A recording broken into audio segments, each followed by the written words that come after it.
Magandang hapon. Ito po ang 20 Oras Balita, araw ng Biyernes, ika-12 ng Abril taon 2024. Para sa ulo ng balita, isang malawakang brownout ang naganap sa lungsod ng Davao.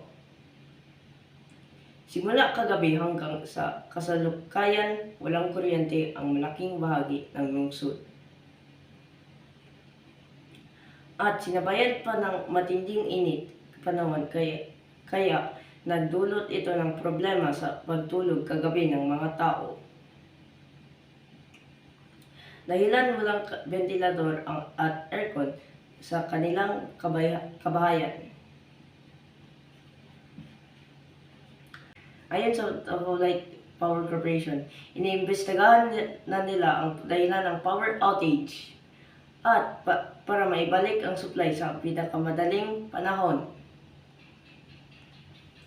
At yan po ang ulat sa oras na ito. Nathaniel Brian Aguirre, 20 Oras, nag-ulat po.